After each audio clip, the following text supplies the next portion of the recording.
So this is a huge moment in the development of psychotherapy as both a science and an art. Up until now, what evidence-based practice has meant is that we learn a manualized form of therapy, a very formal type of therapy that some group of people found effective when they were doing research on it, and then if we train other therapists in how to use this method, then they'll be effective too.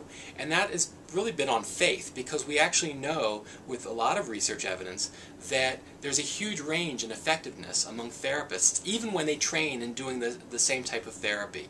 And so it's not really reasonable to make the assumption that if we use an evidence-based practice, then we know we're doing effective therapy. We don't know that's the case. So what this means now with feedback-informed treatment is that all the therapists who have been really resistant to using evidence-based practice because they felt that they were going to somehow be forced into this sort of cookie-cutter or cookbook type of therapy. And so they've been resisting because they really value the creativity and the freedom and the artistry of doing therapy in a much more nuanced way.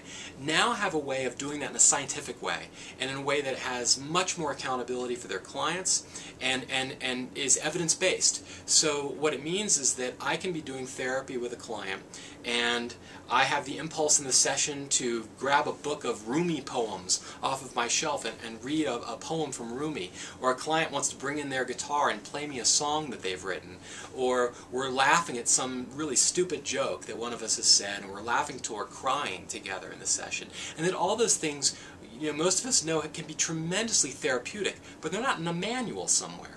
So that we can do therapy that has that life to it, that has the creativity to it, and the healing in it, but we're not just doing it blind and being confident that we're really effective because we think we are. We have a way to really track with our clients whether what we're doing is working, and that is the essence of doing evidence-based practice. And no longer is it about taking on faith that if we do a certain method, then it should work, but actually knowing whether what we're doing is working. We just need our clients. We need our clients' perspective and their honest feedback about how is their life changing or not, and do we need to do something to change what we're doing in the therapy. So this is a huge moment for psychotherapy and for the advancement of psychotherapy, and I'm really excited to be part of it.